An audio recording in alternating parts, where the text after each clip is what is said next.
Hello student and welcome to Rasa International School. Today is our chapter for class 9, chapter 1st, History, French Revolutions. And today we have topic to discuss Rise of Napoleon from the page number 23.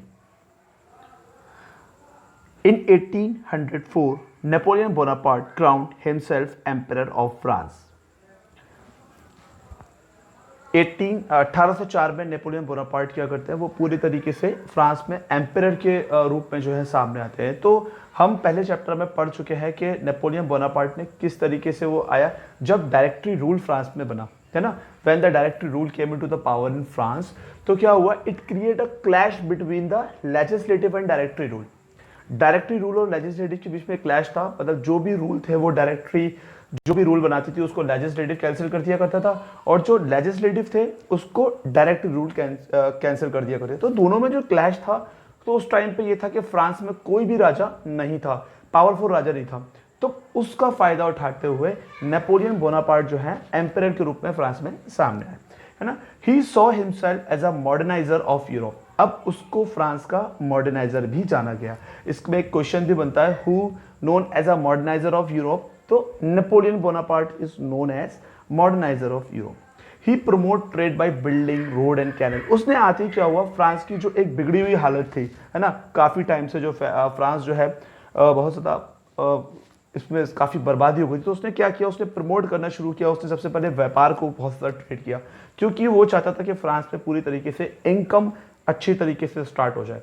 हाँ, trade, building, road and canal, मतलब उसने transportation का भी काफी ध्यान दिया कि road भी बने, मतलब पूरी तरीके से उसने फ्रांस को एक नया रूप देने का काम करना शुरू किया। Napoleon set out the conquer neighbouring European countries, dispossessing dynasties and creating system. अब नेपोलियन ने क्या किया, अपने आसपास के सारे जितने भी पड़ोसी देश थे उनको जीतना शुरू किया, और वहां जीतने के बाद अपने ही किसी खास इंसान को वहां बिठा दिया करता था, और मतलब वहां की जो पूरी किंगशिप थी वो अपने ही जान पहचान के लोगों से चलवाता था। तो इस तरीके से पूरी यूरोपियन कंट्री में जो है नेपोलियन बोनापार्ट ने नाक बदम कर दिया। मतलब एक तरीके से ये माना जाइए उसको मॉडर्नाइजर ऑफ यूरोप बोला गया। तो किस लिए बोला गया, क्योंकि उसने आसपास की कंट्री को जीतना शुरू किया। मतलब अब तक फ्रांस में कोई भी इतना पावरफुल लीडर नहीं आया जिसने पूरे वर्ल्ड में अपनी एक पहचान बना ली। तो नेपोलियन बोनापार्ट जैसे ही पावर में आया, उसने क्या किया, उसने आसपास के लोगों को जीतना शुरू कर दिया। मतलब जब वो आसपास की कंट्री को जीतता था तो क्या था, वहां के राजा को हटाकर वो अपनी ही जान पहचान का कोई खास आदमी वहां बिठा दिया करता। तो इस तरीके से पूरे यूरोप में ज्यादातर जो है नेपोलियन का ही राज हो गया, और नेपोलियन की आर्मी जो है वो हर जगह देखी जाने लगी। Now he introduce a many laws such as protections of private property.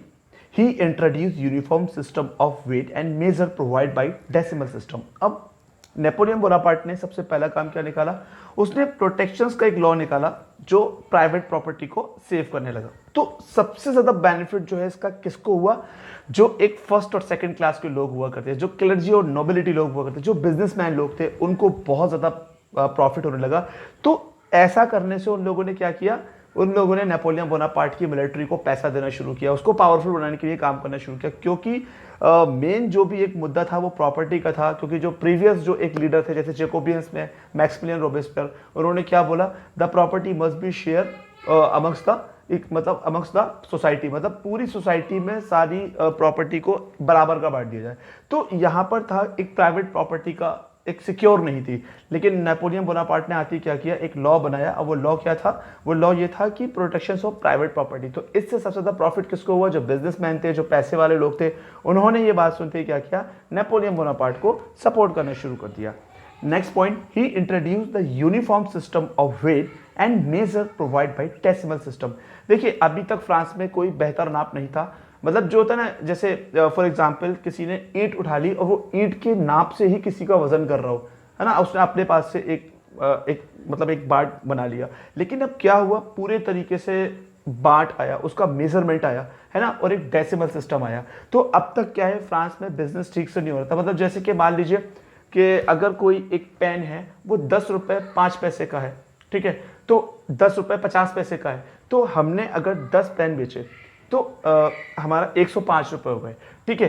ठीक उसी तरीके से उसने, अब पहले क्या होता था, उसने डेसिमल सिस्टम निकाला तो 10 रुपए 50 पैसे का ना होके वो 10 रुपए का बिकता था।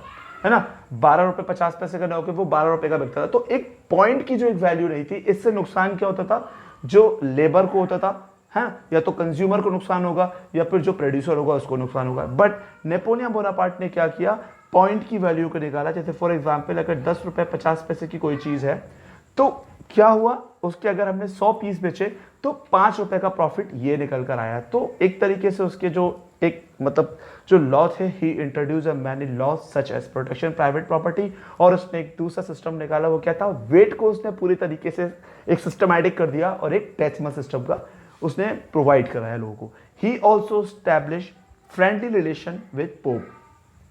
अब देखिए, अब नेपोलियन बोनापार्ट ने क्या किया, establish a friendly relation with pope. अब नेपोलियन बोनापार्ट जानता था कि पोप जो है वो सबसे ज्यादा पावरफुल है, because the pope work as a king maker, और राजा को बनाने में सबसे बड़ी जो एक रोल हुआ करता था वो पोप का हुआ करता था, कि अगर पोप जो भी बोल देंगे तो ज्यादातर लोगों पे पोप का इफेक्ट था। तो नेपोलियन ने पोप से कोई भी दुश्मनी मोल नहीं ली। उसने क्या किया, he create a friendly relation with Pope. उसने पोप की पावर हासिल करने के लिए पोप से क्या किया, एक रिलेशन स्टैब्लिश किया। Soon the Napoleon's armies viewed everywhere as an invading force। अब ऐसा वो हर पड़ोसी देश को जीतता था और वहां पे अपना राजा बैठा दिया करता था। ऐसे करते करते पूरे यूरोप में क्या हुआ, पूरे यूरोप में नेपोलियंस की इन्वेडिंग फोर्स, मतलब लूट मार करने वाली पूरी फोर्स दिखाई देने लगी। पूरे यूरोप में नेपोलियंस का दबदबा हो गया। But he finally defeated at the Waterloo Belgium in 1850। अब देखिए, कुछ ऐसा हुआ, लोगों में इनसिक्योरिटी आ गई, है ना, कुछ लोगों में इनसिक्योरिटी आई, तो कुछ ऐसा प्लान करके उसको वाटरलू में वो सिर्फ और सिर्फ एक ही वॉर हारा। मतलब he was finally defeated at the Waterloo Belgium in 1815। वो 1815 में हार गया। तो जो नेपोलियन का जो एक सफर था वो क्या था, 1804 से लेकर 1805 तक, मतलब उसने पूरे 11 साल जो है वो फ्रांस पे राज किया।